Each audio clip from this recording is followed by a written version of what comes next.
Hi అండి అందరికీ. ఈరోజు వీడియో ఏంటంటే ఎంతో టేస్టీగా సింపుల్గా డిఫరెంట్గా చికెన్ కుర్మా చేసాము అంటే చాలా బాగుంటుంది. ఎప్పుడు ఒకే విధంగా కాకుండా ఇలా డిఫరెంట్గా టేస్టీగా చేసుకుంటే చాలా చాలా బాగుంటుంది. దీని ప్రాసెస్ కూడా చాలా సింపుల్గా మనం ప్రిపేర్ చేసుకోవచ్చండి. ముందుగా దీనికి కావాల్సింది 1/2 kg వరకు చికెన్ తీసుకొని కడిగిన తర్వాత దాంట్లోకి 2 టేబుల్ స్పూన్ వరకు సాల్ట్ని వేసుకుందాము. సాల్ట్నే మన రుచికి తగినంతగా వేసుకుందాము. దీంట్లోకి పసుపుని కూడా వేసుకొని తర్వాత 2 టేబుల్ స్పూన్ వరకు కారాన్ని కూడా వేసుకుందాము. కారం అనేది నాన్ వెజ్లో ఎక్కువగా ఉంటే బాగుంటుంది, అందుకే 2 టేబుల్ స్పూన్ వరకు వేసుకున్నాను. కావాలంటే మీరు ఎక్కువైనా వేసుకోవచ్చు, తక్కువైనా వేసుకోవచ్చు. దీంట్లోకి 4 టేబుల్ స్పూన్ వరకు పెరుగు వేసుకున్నాక, పెరుగు ఇష్టం లేకపోతే నిమ్మరసాన్ని కూడా వేసుకోవచ్చు. దీంట్లోకి 2 టేబుల్ స్పూన్ వరకు ధనియాల పొడి వేసుకొని దీంట్లోకి మనము 2 టేబుల్ స్పూన్ వరకు అల్లం వెల్లుల్లి పేస్ట్ కూడా వేసుకుందాము. అల్లం వెల్లుల్లి పేస్ట్ కూడా వేసుకున్న తర్వాత దీంట్లోకి మనము ఒక చెక్క నిమ్మరసాన్ని కూడా వేసుకుందాము. వీటన్నిటిని ఒకసారి కలుపుకుందాం. ఉప్పు, కారం, పసుపు, మసాలాలన్నీ పట్టే విధంగా కలుపుకొని ఒక 10 నిమిషాలు పక్కన పెట్టేసుకొని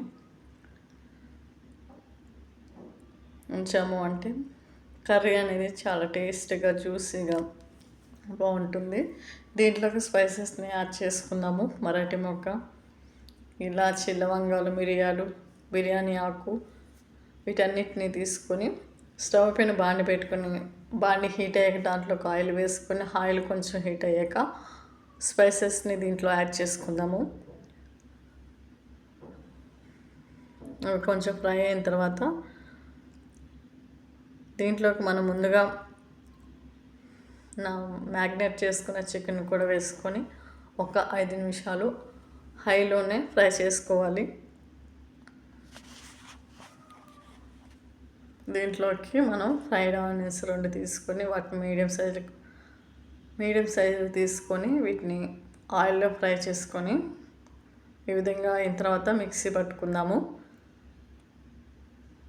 5 నిమిషాల తర్వాత చూస్తే కర్రీ అనేది ఈ విధంగా ఉంది, ముక్క అనేది ఫ్రై అవుతుంది. ఈ విధంగా చేసుకున్నామంటే చాలా సింపుల్గా ప్రిపేర్ చేసుకోవచ్చు. టేస్ట్ మాత్రం సూపర్గా ఉంటుంది. మరొక 2 నిమిషాల పాటు దీన్ని ఫ్రై చేసుకున్నాము అంటే దీంట్లోకి మనం ముందుగా మిక్సీ చేసుకున్న ఫ్రైడ్ ఆనియన్స్ పేస్ట్ని కూడా వేసుకొని ఒకసారి కలుపుకుందాము. ఈ పేస్ట్ అంతా మొక్కలకు పట్టే విధంగా కలుపుకుందాము. చాలా సింపుల్గా ఉంటుంది, డిఫరెంట్గా ఉంటుంది.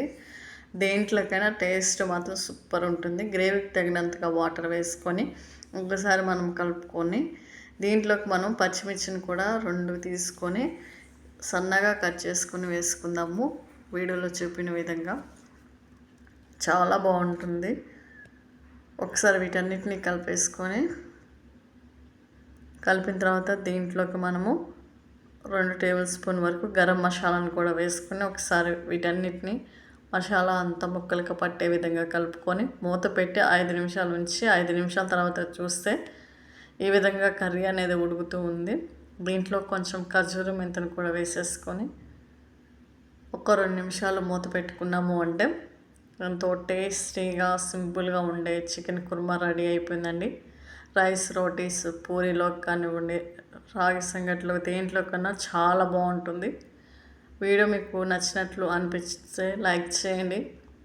మీరు లైక్ చేయడం ద్వారా మరి కొంతమందికి రీచ్ అవుతుందండి. థ్యాంక్ యూ ఫర్ వాచింగ్ అండి.